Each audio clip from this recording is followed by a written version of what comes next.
Assalamualaikum warahmatullahi wabarakatuh. Alhamdulillah. Kali ini kami akan mempersembahkan kajian kisah Hajjaj bin Yusuf As-Saqafi, seorang penguasa haus darah yang membunuh ribuan sahabat Nabi Muhammad SAW. Para sahabatku, para teman-teman yang dimuliakan oleh Allah, Hajjaj bin Yusuf As-Saqafi lahir dari keluarga yang terhormat. Ayahnya adalah ulama muslim yang taat. Yusuf, sang ayah, menghabiskan waktunya di Taif dan mengajarkan anak-anaknya tentang Al-Quran. Al-Hajjaj pun kemudian menjadi hafidh dengan menghafal Al-Quran 30 juz penuh. Ia juga selalu menghadiri majelis-majelis para sahabat dan tabi'in dan mengulang-ulang hafalannya. Selain itu, ia juga pandai berbahasa dan memiliki kemampuan public speaking yang baik karena ia bergaul dengan kabilah Arab yang paling fasih dalam berbahasa, yakni kabilah Hudzail. Sebelum menjadi kaki tangan yang amat disegani oleh Khalifah Abdul Malik bin Marwan, Al-Hajjaj adalah seorang guru yang mengepalai sebuah sekolah di Taif.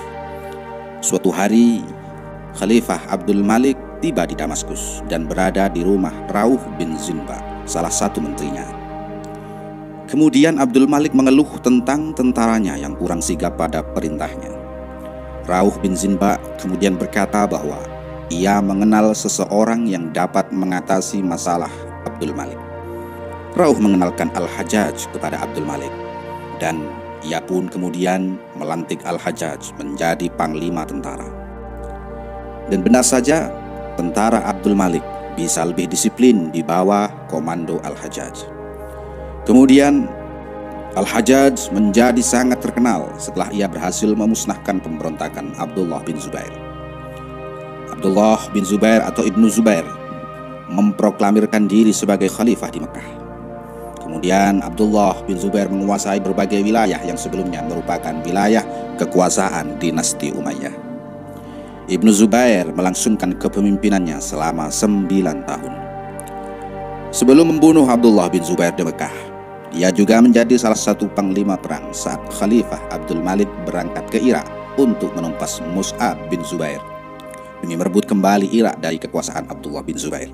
Atas kepiawaian dan keberhasilannya menumpas pemberontakan Ibnu Zubair, Khalifah Abdul Malik kemudian memberinya imbalan dengan mengangkatnya sebagai gubernur Hijaz. Selain itu, ia juga menjadi gubernur di 2 wilayah lain, yakni di Yaman dan Yamamah.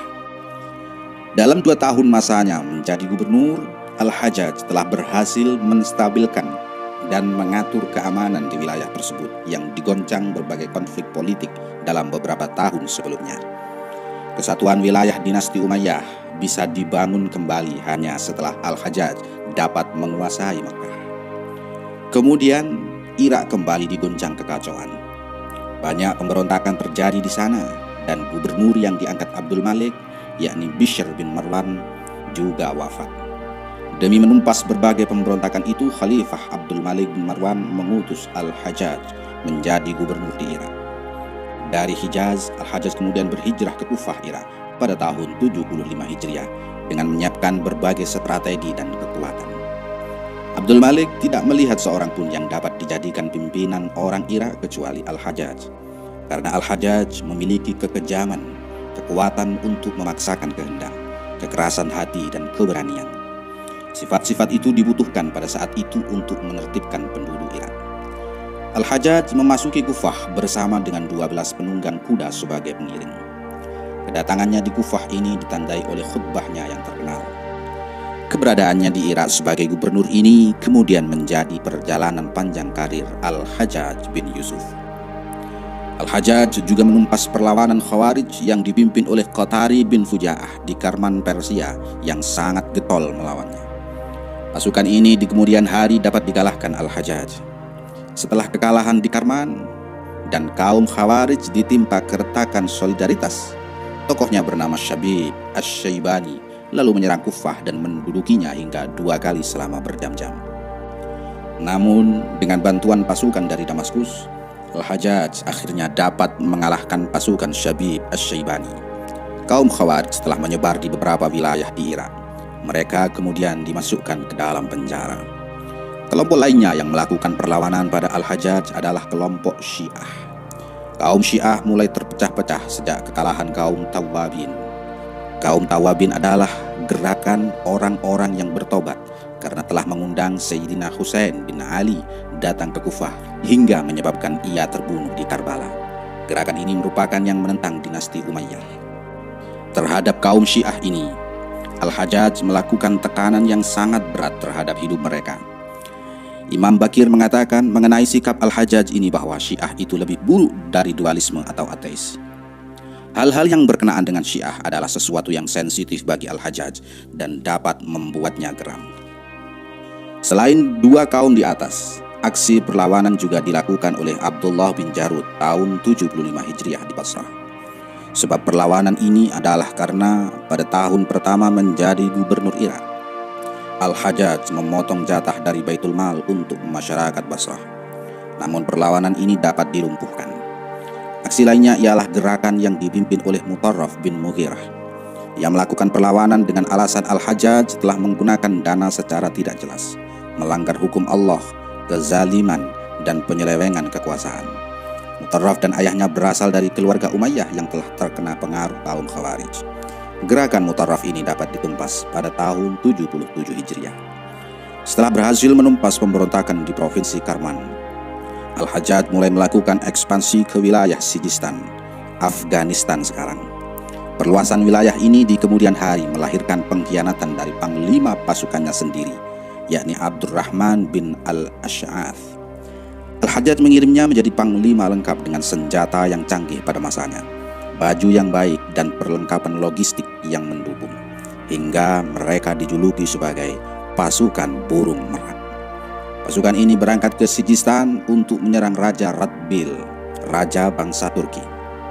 Raja Radbil telah mengkhianati perjanjian damai dengan kaum muslimin dan menyerang daerah yang dikuasai kaum muslimin serta menghabisi gubernur Sijistan, yakni Ibnu Abi Bakrah.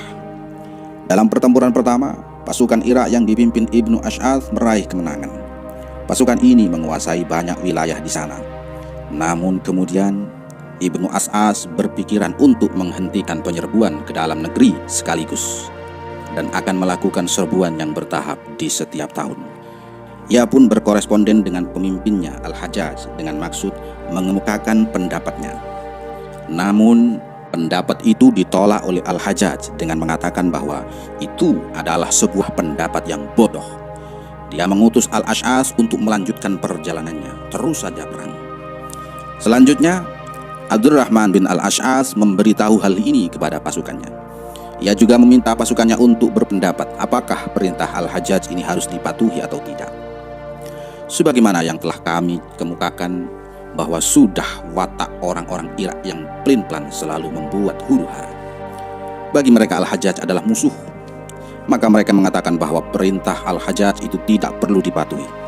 Pasukan Irak ini juga membujuk Abdurrahman bin Al-Ash'ath untuk membangkang terhadap perintah Al-Hajjaj.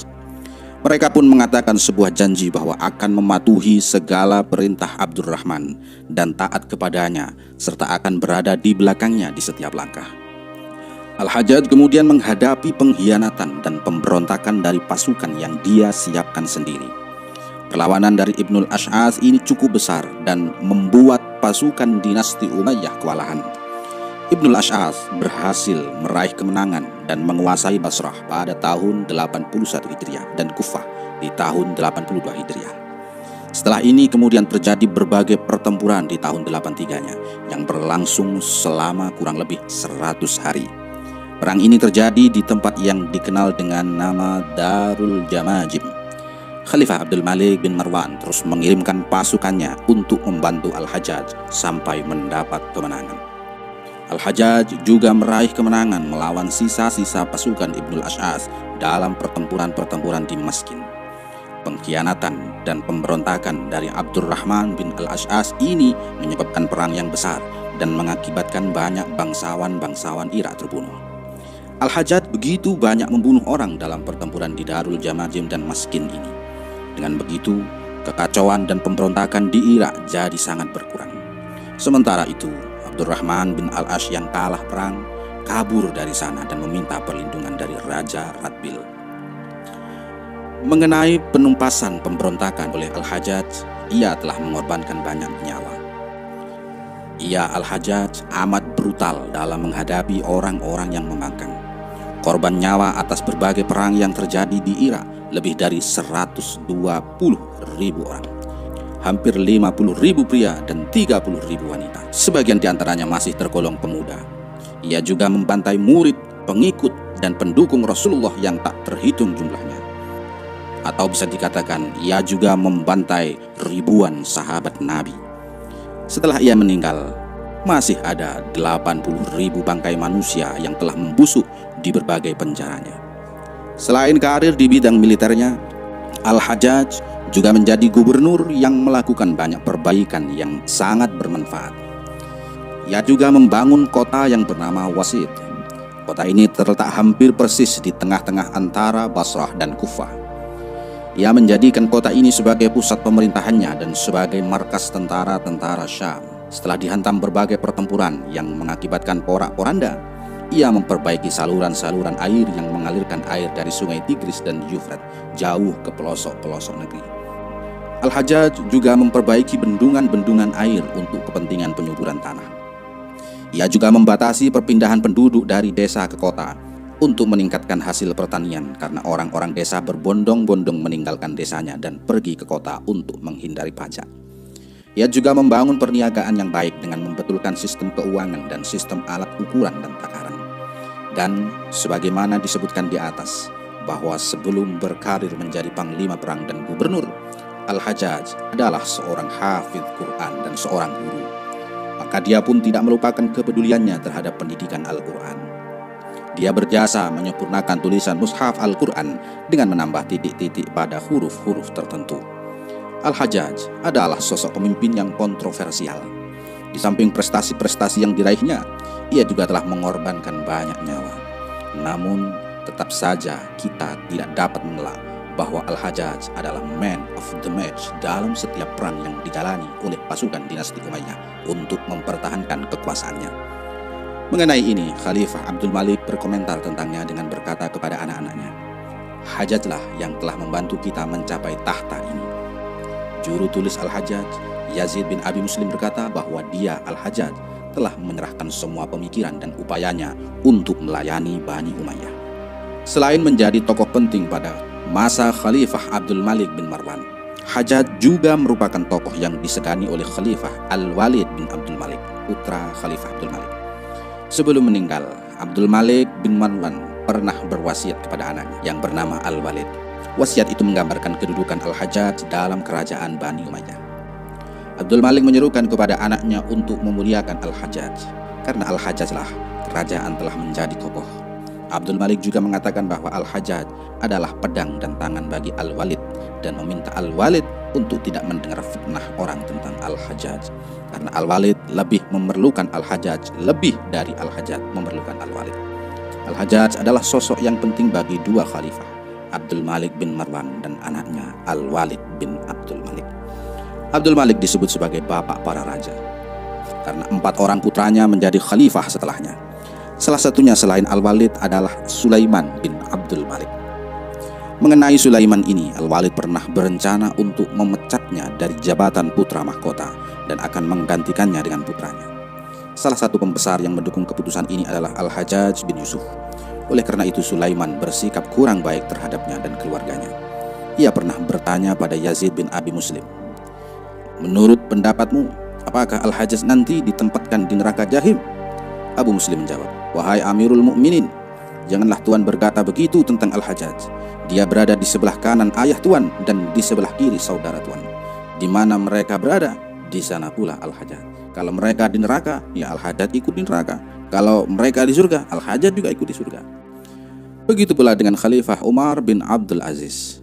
Dia mengatakan bahwa tidak ada yang membuatnya iri terhadap Al-Hajjaj yang disebutnya sebagai musuh Allah itu, melainkan terhadap sikapnya yang cinta Al-Quran dan sikap murah hatinya pada Ahlul Quran, serta ucapannya sebelum wafat, "Ya Allah, ampunilah aku Sesungguhnya manusia menyangka bahwa engkau tidak bertindak. Umar bin Abdul Aziz juga menggambarkan kehebatan Al-Hajjaj dan kekejamannya dengan mengatakan bahwa sekiranya setiap umat datang dengan para penjahatnya dan kita membawa Al-Hajjaj, niscaya kita akan mengalahkan semua penjahat tersebut. Kekejaman Al-Hajjaj selama menjadi gubernur Irak memang membuat banyak orang berkomentar tentang dirinya.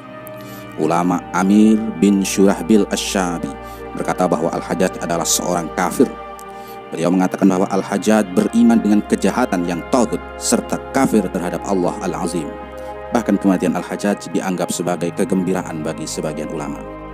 Hamad bin Sulaiman mengatakan bahwa ketika ia mengabarkan tentang kematian Al-Hajjaj kepada Ibrahim An-Nakhai, beliau pun Ibrahim An-Nakhai menangis karena gembira. Begitu pula dengan Imam Hasan Al-Basri yang memiliki perbedaan pendapat tentang keagamaan dengan Khalifah Abdul Malik bin Marwan dan selalu diawasi oleh Al-Hajjaj selama hidupnya. Ketika dikabarkan mengenai kematian Hajjaj, beliau melakukan sujud syukur. Ia juga berdoa agar Allah mematikan Hajjaj dan menghilangkan kebiasaan-kebiasaan buruknya dari diri orang-orang. Meskipun Hasan Basri juga pernah mengatakan bahwa Hajjaj adalah azab dari Allah untuk orang-orang Irak yang memiliki sifat pengkhianat. Sedangkan menurut Syekh Asim bin Abin Nujud berkata bahwa tidak ada satu perbuatan pun yang diharamkan oleh Allah yang tidak dilanggar oleh Al-Hajjaj. Al-Hajjaj meninggal di kota yang ia bangun, yakni Wasit, di tahun 95 Hijriah pada usia 55 tahun. Ia meninggal pada malam ke-27 Ramadan. Hajjaj memang kejam dalam memerangi musuh-musuhnya. Namun ia tidak tergoda oleh harta dan syahwat. Bahkan saat kematiannya, ia hanya meninggalkan 300 dirham, sebuah mushaf, sebilah pedang, pelana, dan 100 baju besi yang diwakafkan.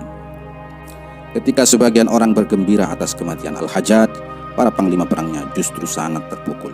Qutaibah bin Muslim, sang penakluk Transosiana, sangat bersedih atas musibah ini karena Al-Hajjaj adalah orang yang selalu mendukung dan membantunya.